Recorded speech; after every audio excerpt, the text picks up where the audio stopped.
Perkenalkan, nama saya Brigita Rina Avesta, NIM 182114018 dari akuntansi angkatan 2018 kelas A. Di sini saya akan melanjutkan presentasi mengenai teknik peramalan penjualan bagian yang ketiga, yaitu analisis tren matematis.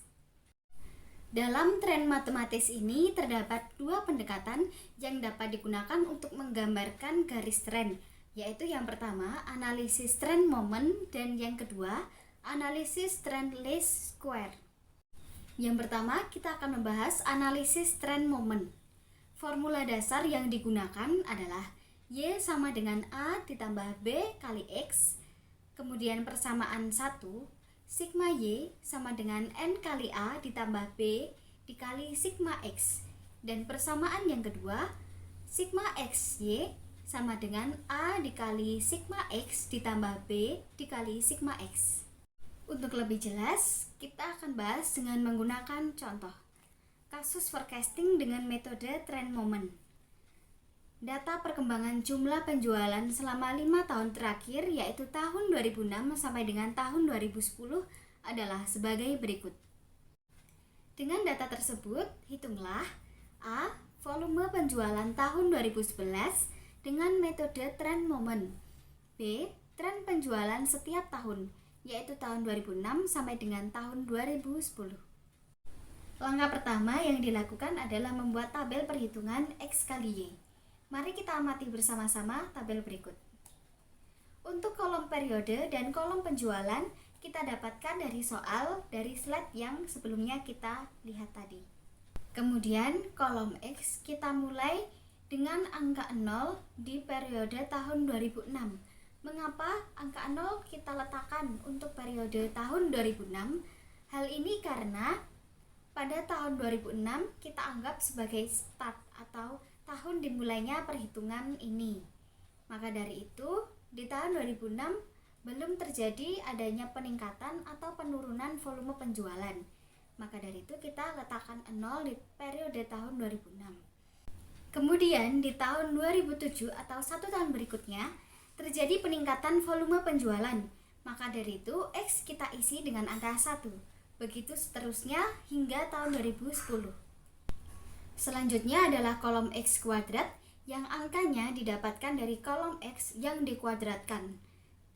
Kemudian selanjutnya adalah kolom X kali Y yang kita dapatkan dari kolom X yang dikalikan dengan kolom Y atau penjualan. Sehingga setelah dijumlahkan totalnya adalah 7.056.704. Sekarang kita masuk ke soal. Yang pertama adalah menghitung forecast penjualan tahun 2011. Formula yang digunakan yaitu Y sama dengan A ditambah B dikali sigma X. Kemudian kita masuk ke persamaan. Persamaan yang pertama atau persamaan I yaitu sigma Y sama dengan N kali A ditambah B dikali sigma X. Dan persamaan yang kedua, sigma XY sama dengan A dikali sigma X ditambah B dikali sigma X. Maka dari itu, didapatlah persamaan yang pertama 3.465.732 sama dengan 5A ditambah 10B. Sigma Y yaitu berasal dari soal, yaitu total penjualan tahun 2006 hingga tahun 2010. Kemudian 5A didapat dari N. N adalah sebanyak 5, yaitu tahun 2006, 2007 hingga 2010.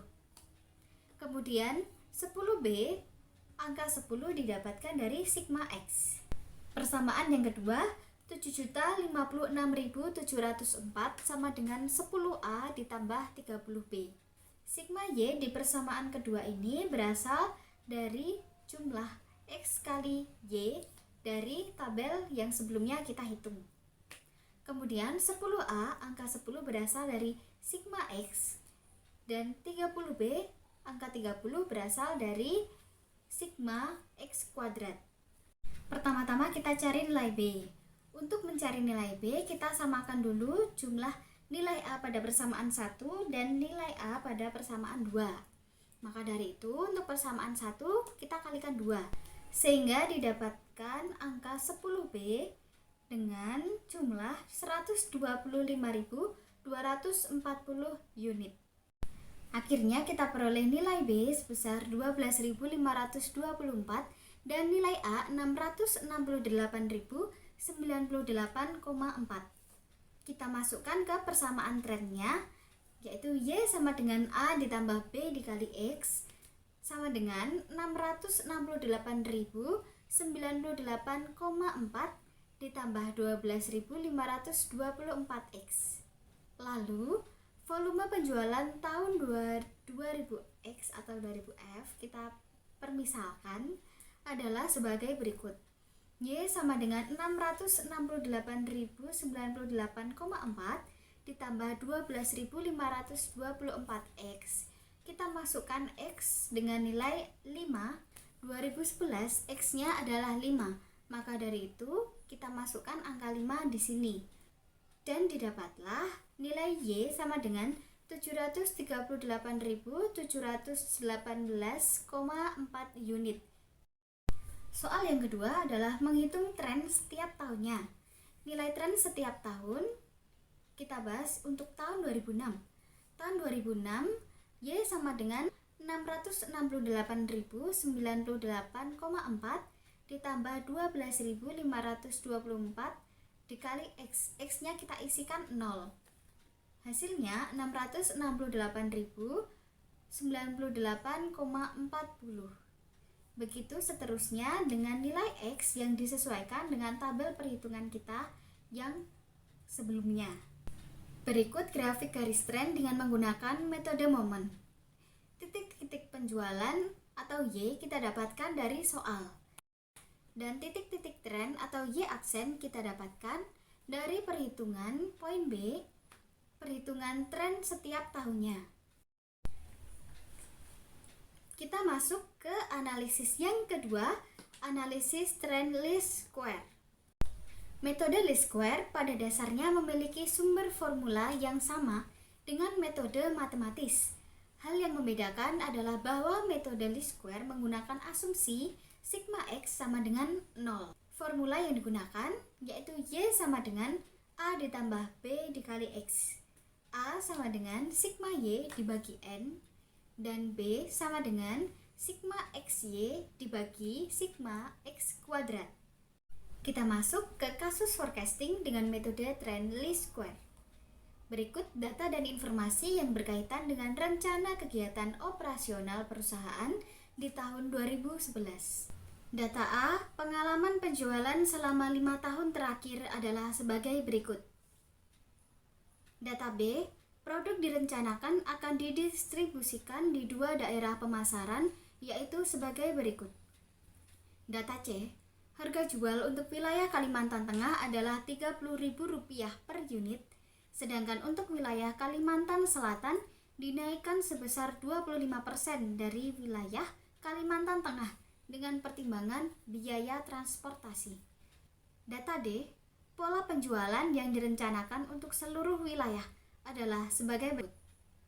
Berdasarkan data tersebut, kita diminta untuk mencari A, menghitung forecast penjualan tahun 2011 dengan metode least square, dan B, menyusun anggaran penjualan tahun 2011 secara terinci menurut wilayah pemasaran dan periode waktu.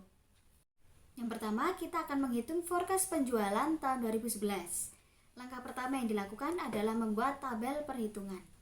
Untuk membuat tabel perhitungan, kita masukkan dulu angka-angka di kolom tahun dan kolom penjualan atau Y.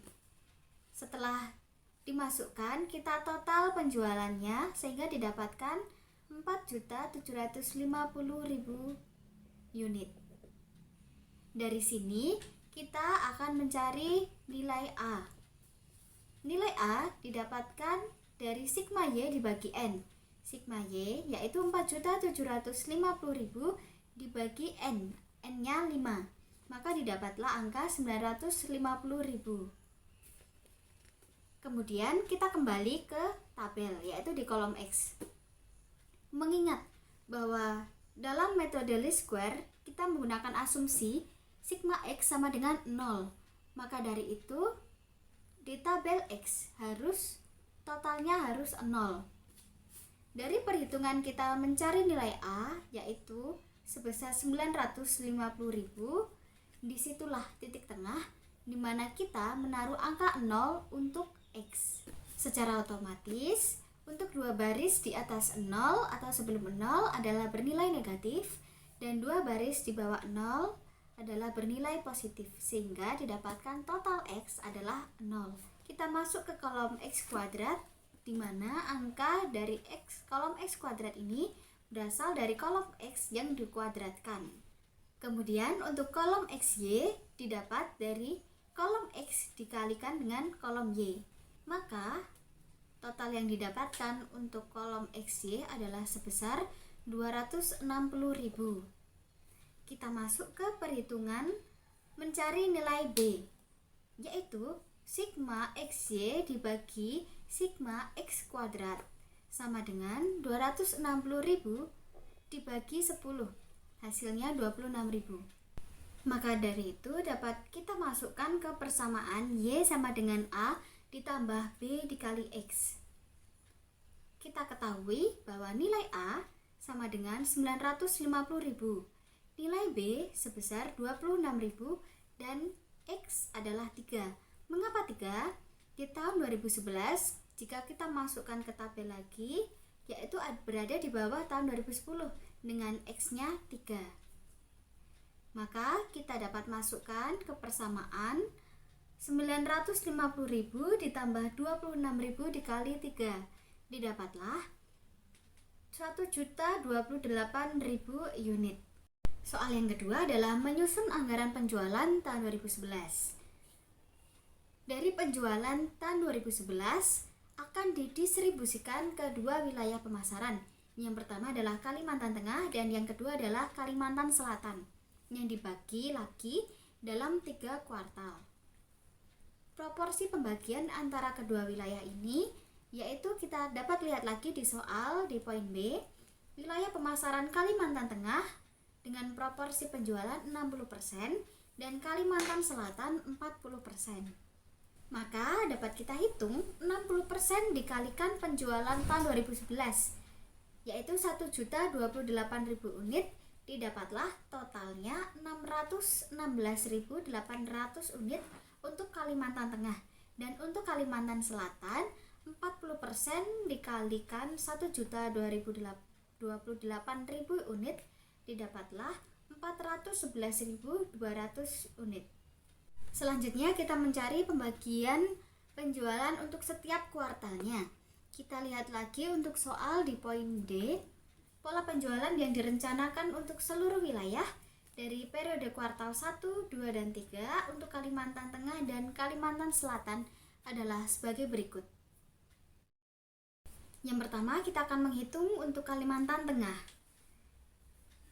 Dengan proporsi penjualan per kuartalnya 30%, 40%, dan 30%. Untuk kuartal pertama, 30% dikalikan dengan 616.800 unit, didapatlah 185.040 unit. Untuk kuartal 2, 40% dikalikan 616.800 unit, didapatlah 246.720 unit. Dan untuk kuartal 3 seperti kuartal pertama. Untuk mengetahui anggaran penjualan setiap kuartalnya, kita kalikan antara jumlah unit per kuartal dengan harga per unit 30.000. Didapatlah total anggaran penjualan tahun 2011 untuk Kalimantan Tengah sebesar 18.504 juta. Selanjutnya kita akan menghitung untuk Kalimantan Selatan dengan pola penjualan yang direncanakan setiap kuartalnya 30%, 35%, dan 35%. Demikian penjelasan saya mengenai analisis tren momen dan analisis tren least square.